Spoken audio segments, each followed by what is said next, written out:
Hello friends, welcome back to your channel. आज की video में हम पढ़ने वाले हैं कक्षा 9 की साइंस की अध्याय 1 जो हमारे आसपास के पदार्थ हैं। ठीक है, मैटर इन आवर सराउंडिंग। ठीक है, तो इस चैप्टर में हम पदार्थ के अवस्थाओं के बारे में पढ़ेंगे कि पदार्थ होता क्या है। ठीक है, उनकी विभिन्न अवस्थाओं के बारे में पढ़ेंगे। तो चलिए हम वीडियो को स्टार्ट करते हैं। तो इसमें है कि आपने चारों ओर नज़र दौड़ाने पर हमें ठीक है अपने चारों ओर नज़र दौड़ाने पर हमें विभिन्न प्रकार की वस्तुएं नज़र आती हैं। ठीक है, जिनका आकार, आकृति और बनावट क्या होता है, ये अलग अलग होता है। ठीक है, हम अपने चारों तरफ देख सकते हैं, हर चीज़, हर वस्तु, कोई भी चीज़ हो देख सकते हैं आप, जिनकी आकृति एक तरह तो नहीं होती ना, मतलब आकृति यानी उनका जो शेप है या उनकी बनावट है। ठीक है, आकृति और बनावट क्या होता है, ये अलग अलग होता है। ठीक है, तो इस विश्व में ठीक है प्रत्येक वस्तु जिस सामग्री से बनी होती है, ठीक है, वह जिस चीज़ से बनी हुई है, ठीक है, उसे हम क्या कहते हैं, वैज्ञानिकों ने पदार्थ का नाम दिया। ठीक है, यानी कि कोई भी चीज़ जिस चीज़ से बनी है, ठीक है, वह छोटा से छोटा पार्टिकल जो ठीक है उस वस्तु को बनाता है, तो वो क्या कहलाता है, पदार्थ कहलाता है। ठीक है, तो जिस हवा में हम सांस लेते हैं, उदाहरण के तौर पर जो भोजन हम खाते हैं, पत्थर, बादल, तारे, पौधे एवं पशु, यहाँ तक कि पानी की एक बूंद एवं रेत के एक कण, ये सभी क्या हैं, ये पदार्थ हैं। ठीक है, ध्यान देने योग्य बात यह भी है कि ऊपर लिखी सभी वस्तुओं का द्रव्यमान होता है और ये कुछ स्थानीय आयतन गिरती हैं। ठीक है, तो यह वैज्ञानिकों के अनुसार क्या है, ठीक है, वैज्ञानिकों के अनुसार मतलब वो है हर वस्तु, ठीक है, जो जो कुछ द्रव्यमान की हो एवं वह स्थान घेरती हो, आयतन घेरती हो। ठीक है, तो वो हमारी क्या कहलाती है, पदार्थ कहलाती है। ठीक है, ये वैज्ञानिकों का मत है। उसके बाद जो प्राचीन काल से ही मनुष्य जो हैं, ठीक है, प्राचीन काल के जो मनुष्य हैं, ठीक है, तो उन्होंने क्या किया, अपने आसपास के पदार्थों को समझने का प्रयास करते रहे। ठीक है, तो भारत के जो प्राचीन दार्शनिक थे,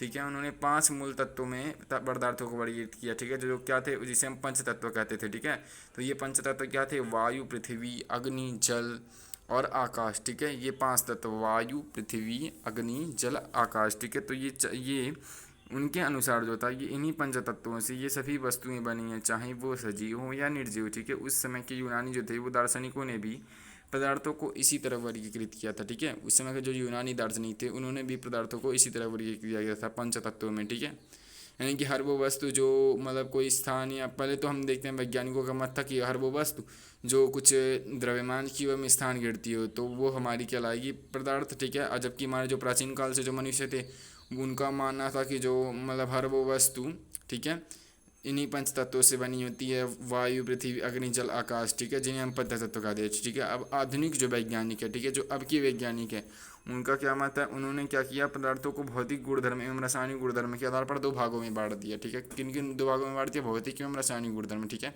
तो आपको पता ना भौतिक किसे कहते हैं, भौतिक या रासायनिक, अभी हम आगे पढ़ेंगे भौतिक और रासायनिक क्या होते हैं। ठीक है, तो इस अध्याय में हम भौतिक गुणों के आधार पर पदार्थों के बारे में ज्ञान अर्जित करेंगे। ठीक है, भौतिक के रासायनिक पहलुओं को हम आगे अध्याय में पढ़ेंगे। ठीक है, तो हम देखते हैं भौतिक पदार्थों के भौतिक गुण। ठीक है, तो पदार्थों के कणों से पहला हमारा है कि पदार्थों के जो कण हैं वो पदार्थ जो हैं वो कणों से मिलकर बने होते हैं। ठीक है, यानी छोटे छोटे पार्टिकल्स से मिलकर बने होते हैं। ठीक है, तो बहुत समय तक पदार्थों की प्रकृति के बारे में विचारधाराएं प्रचलित थी कि एक विचारधारा का यह मानना था कि जो पदार्थ हैं ये लकड़ी के टुकड़े किस तरह सतह होते हैं। ठीक है, यानी कि एक विचारधारा का यानी 2 मत था। एक विचारधारा का मानना था कि जो पदार्थ हैं वो लकड़ी के टुकड़े की सतह होते हैं। ठीक है, और दूसरे मतलब विचारधारा का मानना था कि पदार्थ जो हैं ये रेत की तरह होते हैं। रेत कैसा होता है, छोटा छोटा ना, रेत का जो कण है उनकी तरह होते हैं। ठीक है, तो इनका क्या था कि आइए क्रियाकलाप की इसको उदाहरण करते हैं, इससे हम समझते हैं। ठीक है, तो हमें 1.1 क्रियाकलाप दिया गया, तो चलिए उसको हम करते हैं। ठीक है, पदार्थ है जो जगह घेरता है, यानी कि मैटर है जिसका अपना मास है और वॉल्यूम है, चाहे वो एक सिंगल पार्टिकल ही क्यों ना हो, या फिर एनर्जी है, और या फिर स्पेस है यानी कि खाली जगह। साइंस के क्लासिकल कॉन्सेप्ट के हिसाब से वो हर एक चीज जो एटम से मिलकर के बनी है पदार्थ यानी कि मैटर कहलाती है। एटम के आधार पे तो पदार्थ के 3 ही स्टेट्स होते हैं, सॉलिड, लिक्विड, गैस। लेकिन बाद में इस डेफिनेशन को थोड़ा बदला गया और ये माना गया कि हर एक वो चीज जो किसी भी तरह के पार्टिकल से बनी है, जैसे इलेक्ट्रॉन, प्रोटॉन या आयंस, तो भी उसको हम मैटर मानेंगे। इस डेफिनेशन के आधार पे आप पदार्थ के और भी क्लासिफिकेशंस को पढ़ेंगे, जिसमें से ठोस, द्रव, गैस तो आपका मुख्य कोर्स में है, और बाकी प्लाज्मा और बोस-आइंस्टीन कंडेंसेट के बारे में आपको बाद में चैप्टर में दिया गया है।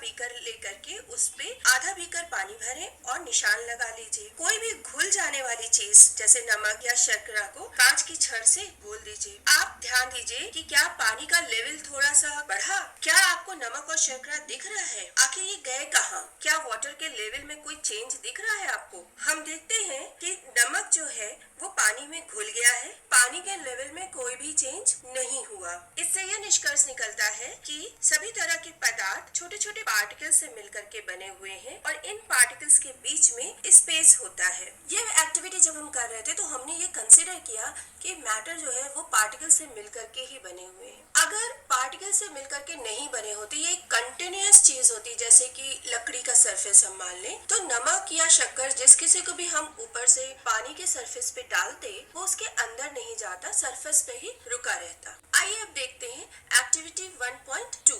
पोटेशियम परमैंगनेट के 2 या 3 क्रिस्टल्स को ले लें और 100 ml पानी में घोल दीजिए इसको। इस सोल्यूशन में से लगभग 10 ml सोल्यूशन निकाल करके उसे 90 ml पानी में फिर से मिला दीजिए। फिर से 10 ml को निकालिए और फिर से साफ 90 ml पानी में मिला दीजिए। इस प्रक्रिया को, इस काम को आप 5 से 7-8 बार करिए। क्या पानी अभी भी रंगीन है? हाँ, पानी अभी भी रंगीन है। ऐसा इसलिए है क्योंकि मैटर बहुत ही छोटे छोटे पार्टिकल से मिलकर के बना हुआ है और वो पूरे पानी में फैलता चला जाता है। पोटेशियम परमैंगनेट के 2-3 क्रिस्टल भी बहुत ज्यादा पानी को रंगीन कर देते हैं। ऐसा इसलिए होता है कि पोटेशियम परमैंगनेट जो है उसके क्रिस्टल्स बहुत छोटे छोटे पार्टिकल से मिलकर के बने हुए हैं। जैसे जैसे हम पानी की क्वांटिटी बढ़ाते जाते हैं उसको उतना ही स्पेस मिलता जाता है और वो उतने ही छोटे पार्टिकल्स में टूटता चला जाता है। लेकिन एक समय ऐसा भी आता है जब हमको पानी का रंग दिखना जब पोटेशियम परमैंगनेट डाला उसका जो पिंक कलर है वो दिखना बंद भी हो जाता है। इसका क्या तो ऊपर की एक्टिविटी में हमने क्या देखा, तो इससे में क्या पता चलता है, जो पदार्थ है ना वो छोटे छोटे कणों से मिलकर बने होते हैं। ठीक है, तो ये क्या है, तो इन प्रश्नों के, ठीक है, तो इन प्रश्नों के उत्तर को पाने के लिए हम इस मतलब इस विचार को स्वीकार करना होगा, जो पदार्थ के जो कण हैं, ये जो पदार्थ हैं ये छोटे छोटे कणों से मिलकर बने होते हैं। ठीक है, तो उपरोक्त क्रियाकलाप में हमने चम्मच में रखी नमक या शर्करा को पूरे पानी में घुल गई। ठीक है, तो जैसा कि चित्र में दिखाया गया। ठीक है, तो इस एक्टिविटी को हमने किया। ये पोटेशियम परमैंगनेट वाला जो एक्टिविटी था ये भी हमने किया। ठीक है, तो अब हम देखते हैं पदार्थ के अभिलक्षणी गुण। ठीक है, अब हम इसके आगे देखते हैं पदार्थ के अभिलक्षणी गुण। तो पदार्थ के अभिलक्षणी गुण क्या है? पदार्थ के जो कण हैं ये इनके बीच रिक्त स्थान होता है। ठीक है, तो ये तो हमने जान गया, जो पदार्थ हैं ये छोटे छोटे कणों से मिलकर बने होते हैं। ठीक है, तो अब हम देखेंगे पदार्थ के अभिलक्षणी गुण। इसमें हमारा है पहला जो गुण है इसका, ठीक है, इसकी प्रॉपर्टी है पदार्थ के जो कण हैं उसकी उनके बीच रिक्त स्थान होता है। ठीक है, तो जो हमने देखा 1.1 और 1.2 में हमने क्या देखा, जो नमक और शर्करा था ये पोटेशियम परमैंगनेट के कण थे, ये क्या हुए, ये कण जो हैं ये समान रूप में पानी में वितरित हो गए, मिल गया। ठीक है, तो ठीक है, इसी प्रकार जब हम चाय या कॉफ़ी, ठीक है, जो चाय है, ठीक है, या कॉफ़ी है, ठीक है, या नींबू पानी बनाते हैं तो क्या होता है, एक पदार्थ जो होते हैं ये एक कण, ठीक है, दूसरे पदार्थ के कणों में क्या होते हैं, रिक्त स्थानों में समावेशित हो जाते हैं। ठीक है, यह दर्शाता है कि पदार्थ जो है ये कणों के बीच पर्याप्त रिक्त स्थान होता है। ठीक है, तो पदार्थ के कण निरंतर गतिशील होते हैं। पहला हमारा ये हो गया प्रॉपर्टी कि पदार्थ के जो कण है उनके बीच रिक्त स्थान होता है। ठीक है, तो ये तो हम जान गए, जैसा कि हमने जब पोटेशियम परमैंगनेट डाला तो क्या हुआ, वो मिल गया ना, समान रूप से मिश्रित हो गया उसमें। तो इससे में पता चलता है जो पदार्थ के जो कण हैं ये उनके बीच रिक्त स्थान होता है। ठीक है, तो उसके बाद हमारा है पदार्थ के कण निरंतर गतिशील होते हैं। ठीक है, तो इसको करने के लिए हम एक क्रियाकलाप करते हैं। चलिए एक्टिविटी 3rd, 4th और 5th को आइए अब देखते हैं एक्टिविटी 3rd में क्या दिया गया है। एक्टिविटी 3rd में हम लोग ये जानेंगे अगरबत्ती की महक हम तक दूर से नहीं पहुंचती जब अगरबत्ती की महक हम तक दूर से नहीं पहुंचती जबकि जलती हुई अगरबत्ती का धुआं दूर तक फैल जाता है। हवा के कण लगातार घूमते रहते हैं और उनकी काइनेटिक एनर्जी यानी कि गतिज ऊर्जा बहुत ज्यादा होती है। जब इसके संपर्क में अगरबत्ती की महक यानी कि उसके पार्टिकल आते हैं तो वो भी हवा की गतिज ऊर्जा के कारण दूर दूर तक पहुंच जाते हैं। इस पूरी प्रक्रिया को विसरण यानी कि डिफ्यूजन कहते हैं।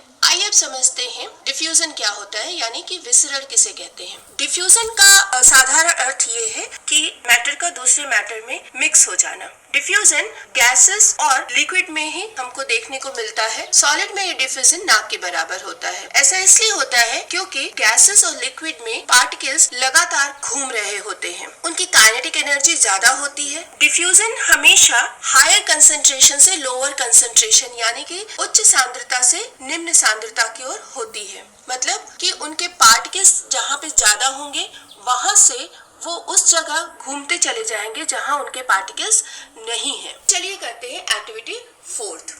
2 बीकर में पानी भरें, एक में इंक और दूसरे में शहद डाल दें और बिना डिस्टर्ब किए रख दें। हम देखते हैं कि इंक जल्दी घुल जाता है जबकि शहद को बहुत ज्यादा समय लगता है, क्योंकि यहाँ इंक की डेंसिटी यानी कि उसका घनत्व पानी के करीब करीब बराबर ही है, तो वो तुरंत घुलता चला जाता है क्योंकि पानी और इंक के पार्टिकल्स लगातार घूमते रहते हैं। जबकि शहद का घनत्व यानी कि उसकी डेंसिटी ज्यादा होने से वो बीकर की सतह पे यानी कि उसके बॉटम पे जल्दी बैठ जाता है और शहद के पार्टिकल धीरे धीरे डिफ्यूज करते हैं। पर डिफ्यूजन दोनों ही करेंगे क्योंकि पार्टिकल्स लगातार मूव करते रहते हैं।